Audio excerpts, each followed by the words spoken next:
ਅਗਲੀ ਖਬਰ ਵੱਲ ਚਲੀਏ। ਆਪਾਂ ਅੱਗੇ ਵੀ ਇੱਕ ਦਿਨ ਸਾਂਝੀ ਕੀਤੀ ਸੀ ਵੀ ਕੰਪਿਊਟਰ ਸਾਇੰਸ ਨੂੰ ਲੈ ਕੇ ਯੂਐਸਏ ਦੇ ਵਿੱਚ ਖਾਸ ਕਰਕੇ ਯੂਸੀ ਸਿਸਟਮ ਦੇ ਵਿੱਚ ਹੁਣ ਜਿਹੜੇ ਕਾਲਜ ਸਟੂਡੈਂਟਸ ਆ ਉਹਨਾਂ ਦਾ ਇੰਟਰਸਟ ਕਾਫੀ ਘਟਦਾ ਜਾ ਰਿਹਾ ਹੈਗਾ।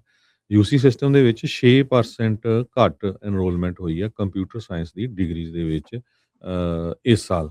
ਕਿਉਂਕਿ ਜੋ ਆਪਾਂ ਦੇਖ ਰਹੇ ਹਾਂ ਏਆਈ ਨੂੰ ਲੈ ਕੇ ਜੌਬਸ ਦੇ ਵਿੱਚ ਕਾਫੀ ਜ਼ਿਆਦਾ ਆਈਟੀ ਇੰਡਸਟਰੀ ਦੇ ਵਿੱਚ ਘਾਟਾ ਹੋਇਆ, ਖਾਸ ਕਰਕੇ ਕੋਡਿੰਗ ਸੌਫਟਵੇਅਰ ਪ੍ਰੋਗਰਾਮਿੰਗ ਦੇ ਵਿੱਚ। National student clearing house research centre ਨੇ ਕਿਹਾ ਵੀ ਹੁਣ ਟ੍ਰੈਡੀਸ਼ਨਲ ਜਿਹੜੀ ਕੰਪਿਊਟਰ ਸਾਇੰਸ ਦੀ ਡਿਗਰੀ ਆ ਉਹ ਤੋਂ ਸਟੂਡੈਂਟਸ ਭੱਜ ਰਹੇ ਹੈਗੇ ਆ। ਸਿਰਫ ਇੱਕੋ ਇੱਕ ਕੈਂਪਸ ਆ ਯੂਸੀ ਸੈਨ ਡੀਗੋ ਦਾ, ਜਿੱਥੇ ਸਟੂਡੈਂਟਸ ਨੂੰ ਐਡ ਕੀਤਾ ਹੈਗਾ ਆ। ਐਮਆਈਟੀ ਟੈਕਨੋਲੋਜੀ ਨੇ ਇਹ ਰਿਪੋਰਟ ਕੀਤਾ ਵੀ ਚਾਈਨੀਜ਼ ਯੂਨੀਵਰਸਿਟੀ ਜਿਹੜੀਆਂ ਆ ਉਹ ਬਹੁਤ ਜ਼ਿਆਦਾ ਜ਼ੋਰ ਹੁਣ ਏਆਈ ਤੇ ਲਾ ਰਹੀਆਂ। ਕੱਲਾ ਯੂਨੀਵਰਸਿਟੀਜ਼ ਨਹੀਂ, ਉੱਥੇ ਤਾਂ ਐਲੀਮੈਂਟਰੀ ਸਕੂਲ ਤੋਂ ਬੱਚਿਆਂ ਨੂੰ ਜੋ ਆ ਆਰਟੀਫਿਸ਼ੀਅਲ ਇੰਟੈਲੀਜੈਂਸ ਦੀ ਕਲਾਸਿਸ ਸ਼ੁਰੂ ਹੋ ਗਈਆਂ ਹੈਗੀਆਂ। ਕਹਿੰਦੇ 60% ਚਾਈਨੀਜ਼ ਸਟੂਡੈਂਟ ਤੇ ਫੈਕਲਟੀ ਜਿਹੜੀ ਆ ਹੁਣ ਏਆਈ ਟੂਲਸ ਨੂੰ ਯੂਜ਼ ਕਰਦੀ ਆ ਮਲਟੀਪਲ ਟਾਈਮਸ ਹਰ ਰੋਜ਼। ਜੋ ਜ਼ੈਨਜ਼ੀਆਂਗ ਯੂਨੀਵਰਸਿਟੀ ਦੇ ਤੇ ਹੋਰ ਸਕੂਲਸ ਹੈਗੇ ਆ, ਉੱਥੇ ਤਾਂ ਕੰਪਲਸਰੀ ਏਆਈ ਕੋਰਸ ਵਰਕ ਸ਼ੁਰੂ ਕਰ ਦਿੱਤਾ ਗਿਆ ਹੈਗਾ। ਹਰ ਇੱਕ ਸਟੂਡੈਂਟ ਨੂੰ ਉਹ ਲੈਣਾ ਹੀ ਪੈਣਾ ਹੈਗਾ ਆ। ਤੇ ਕਹਿੰਦੇ ਵੀ ਚਾਈਨਾ ਦੇ ਵਿੱਚ ਜਿਹੜੀ fluency with AI is not optional anymore. US ਦੀਆਂ ਯੂਨੀਵਰਸਿਟੀਜ਼ ਦੇ ਵਿੱਚ ਹਜੇ ਕੈਚ ਅਪ ਹੋਣਾ ਕਾਫੀ ਜਿਹੜਾ ਔਖਾ ਲੱਗ ਰਿਹਾ ਆ। ਬਹੁਤ ਘੱਟ ਯੂਨੀਵਰਸਿਟੀਜ਼ ਆ ਜਿਨ੍ਹਾਂ ਦੇ ਵਿੱਚ ਏਆਈ ਦੀਆਂ ਜਿਹੜੀਆਂ ਕਲਾਸਿਸ ਆ ਉਹ ਸ਼ੁਰੂ ਹੋਈਆਂ ਹੈਗੀਆਂ ਆ। ਕੋਲੰਬੀਆ ਯੂਨੀਵਰਸਿਟੀ, ਪੇਸ university, new Mexico state university ਤੇ ਯੂਸੀਐਲਏ, ਇਹਨਾਂ ਨੇ ਏਆਈ ਦੇ ਜਿਹੜੇ ਪ੍ਰੋਗਰਾਮਸ ਆ ਉਹ ਸ਼ੁਰੂ ਕੀਤੇ ਹੈਗੇ ਆ। ਸੋ ਚਾਈਨਾ ਕਹਿੰਦੇ ਅਮਰੀਕਾ ਤੋਂ ਕਾਫੀ ਅੱਗੇ ਏਆਈ ਲਰਨਿੰਗ ਦੇ ਵਿੱਚ ਬੱਚਿਆਂ ਨੂੰ ਜਾਂ ਯੂਨੀਵਰਸਿਟੀ ਦੇ ਵਿੱਚ ਅੱਗੇ ਜਾ ਰਿਹਾ ਹੈਗਾ। ਸੋ ਜਿਹਦਾ ਉਸ ਤੋਂ ਬਿਨਾਂ ਫਿਰ ਜੇ ਗੱਲ ਕਰੀਏ ਇੰਡੀਆ ਦੀ, ਕਹਿੰਦੇ ਇੰਡੀਆ ਦੇ ਵਿੱਚ ਕਿਉਂਕਿ ਗਿਣਤੀ ਬਹੁਤ ਆ, ਇੰਨੀ ਵੱਡੀ ਜਨਤਾ ਆ ਇੰਡੀਆ ਦੇ ਵਿੱਚ, ਤੇ ਬਹੁਤ ਵੱਡੀ ਗਿਣਤੀ ਦੇ ਵਿੱਚ ਜਿਹੜੇ ਲੋਕ ਆ ਇੰਡੀਆ 'ਚ ਚੈਟ ਜੀਪੀਟੀ ਨੂੰ ਯੂਜ਼ ਕਰ ਰਹੇ ਹੈਗੇ ਆ। ਚੈਟ ਜੀਪੀਟੀ ਨੇ ਨੂੰ ਲੈ ਕੇ ਜਿਹੜੇ ਆਲਟਮੈਨ ਆ ਉਹ ਇੰਡੀਆ ਜਾ ਰਹੇ ਆ, ਕਿਉਂਕਿ ਉਹਨਾਂ ਨੇ ਇੱਕ ਬਹੁਤ ਵੱਡੀ ਕਾਨਫਰੰਸ ਇੰਡੀਆ ਦੇ ਵਿੱਚ ਰੱਖੀ ਹੋਈ ਹੈਗੀ ਆ। ਸੋ ਆਪਣੇ ਆਫਿਸਸ ਵੀ ਬਹੁਤ ਖੋਲ ਰਹੇ ਹੈਗੇ ਆ। ਕਹਿੰਦੇ ਵੀ ਇੰਡੀਆ ਦੀ ਯੰਗ ਜਨਰੇਸ਼ਨ ਜੋ ਆ 100 ਮਿਲੀਅਨ ਦੇ ਕਰੀਬ ਜਿਹੜੇ ਲੋਕ ਆ ਉਹ ਇਸ ਨੂੰ ਯੂਜ਼ ਕਰ ਰਹੇ ਆ ਜਾਂ ਯੂਜ਼ ਕਰ ਸਕਦੇ ਹੈਗੇ ਆ, ਤੇ ਇਹ ਇੱਕ ਬਹੁਤ ਵੱਡੀ ਮਾਰਕੀਟ ਹੈ। ਜੀ, ਬਿਲकुल। ਅਗਲੀ ਖਬਰ ਵੱਲ ਚਲੀਏ। ਆਪਾਂ ਅੱਗੇ ਵੀ ਇੱਕ ਦਿਨ ਸਾਂਝੀ ਕੀਤੀ ਸੀ ਵੀ ਕੰਪਿਊਟਰ ਸਾਇੰਸ ਨੂੰ ਲੈ ਕੇ ਯੂਐਸਏ ਦੇ ਵਿੱਚ ਖਾਸ ਕਰਕੇ ਯੂਸੀ ਸਿਸਟਮ ਦੇ ਵਿੱਚ ਹੁਣ ਜਿਹੜੇ ਕਾਲਜ ਸਟੂਡੈਂਟਸ ਆ ਉਹਨਾਂ ਦਾ ਇੰਟਰਸਟ ਕਾਫੀ ਘਟਦਾ ਜਾ ਰਿਹਾ ਹੈਗਾ।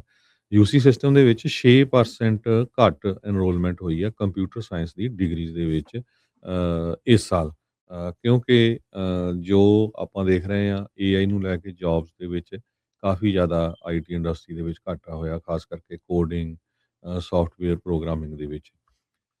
National student clearing house research centre ਨੇ ਕਿਹਾ ਵੀ ਹੁਣ ਟ੍ਰੈਡੀਸ਼ਨਲ ਜਿਹੜੀ ਕੰਪਿਊਟਰ ਸਾਇੰਸ ਦੀ ਡਿਗਰੀ ਆ ਉਹ ਤੋਂ ਸਟੂਡੈਂਟਸ ਭੱਜ ਰਹੇ ਹੈਗੇ ਆ। ਸਿਰਫ ਇੱਕੋ ਇੱਕ ਕੈਂਪਸ ਆ ਯੂਸੀ ਸੈਨ ਡੀਗੋ ਦਾ, ਜਿੱਥੇ ਸਟੂਡੈਂਟਸ ਨੂੰ ਐਡ ਕੀਤਾ ਹੈਗਾ ਆ। ਐਮਆਈਟੀ ਟੈਕਨੋਲੋਜੀ ਨੇ ਇਹ ਰਿਪੋਰਟ ਕੀਤਾ ਵੀ ਚਾਈਨੀਜ਼ ਯੂਨੀਵਰਸਿਟੀ ਜਿਹੜੀਆਂ ਆ ਉਹ ਬਹੁਤ ਜ਼ਿਆਦਾ ਜ਼ੋਰ ਹੁਣ ਏਆਈ ਤੇ ਲਾ ਰਹੀਆਂ। ਕੱਲਾ ਯੂਨੀਵਰਸਿਟੀਜ਼ ਨਹੀਂ, ਉੱਥੇ ਤਾਂ ਐਲੀਮੈਂਟਰੀ ਸਕੂਲ ਤੋਂ ਬੱਚਿਆਂ ਨੂੰ ਜੋ ਆ ਆਰਟੀਫਿਸ਼ੀਅਲ ਇੰਟੈਲੀਜੈਂਸ ਦੀ ਕਲਾਸਿਸ ਸ਼ੁਰੂ ਹੋ ਗਈਆਂ ਹੈਗੀਆਂ। ਕਹਿੰਦੇ 60% ਚਾਈਨੀਜ਼ ਸਟੂਡੈਂਟ ਤੇ ਫੈਕਲਟੀ ਜਿਹੜੀ ਆ ਹੁਣ ਏਆਈ ਟੂਲਸ ਨੂੰ ਯੂਜ਼ ਕਰਦੀ ਆ ਮਲਟੀਪਲ ਟਾਈਮਸ ਹਰ ਰੋਜ਼। ਜੋ ਜ਼ੈਨਜ਼ੀਆਂਗ ਯੂਨੀਵਰਸਿਟੀ ਦੇ ਤੇ ਹੋਰ ਸਕੂਲਸ ਹੈਗੇ ਆ, ਉੱਥੇ ਤਾਂ ਕੰਪਲਸਰੀ ਏਆਈ ਕੋਰਸ ਵਰਕ ਸ਼ੁਰੂ ਕਰ ਦਿੱਤਾ ਗਿਆ ਹੈਗਾ। ਹਰ ਇੱਕ ਸਟੂਡੈਂਟ ਨੂੰ ਉਹ ਲੈਣਾ ਹੀ ਪੈਣਾ ਹੈਗਾ ਆ। ਤੇ ਕਹਿੰਦੇ ਵੀ ਚਾਈਨਾ ਦੇ ਵਿੱਚ ਜਿਹੜੀ fluency with AI is not optional anymore. US ਦੀਆਂ ਯੂਨੀਵਰਸਿਟੀਜ਼ ਦੇ ਵਿੱਚ ਹਜੇ ਕੈਚ ਅਪ ਹੋਣਾ ਕਾਫੀ ਜਿਹੜਾ ਔਖਾ ਲੱਗ ਰਿਹਾ ਆ। ਬਹੁਤ ਘੱਟ ਯੂਨੀਵਰਸਿਟੀਜ਼ ਆ ਜਿਨ੍ਹਾਂ ਦੇ ਵਿੱਚ ਏਆਈ ਦੀਆਂ ਜਿਹੜੀਆਂ ਕਲਾਸਿਸ ਆ ਉਹ ਸ਼ੁਰੂ ਹੋਈਆਂ ਹੈਗੀਆਂ ਆ।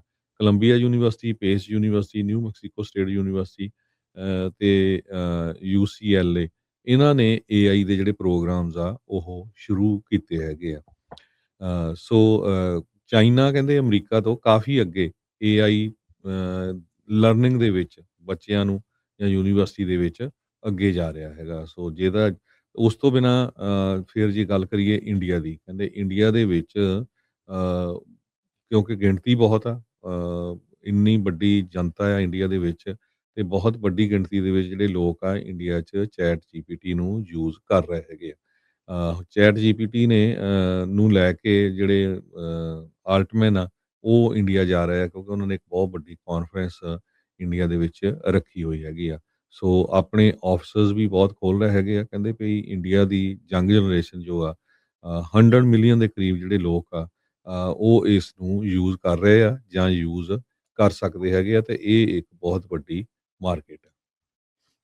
जी, बिल्कुल।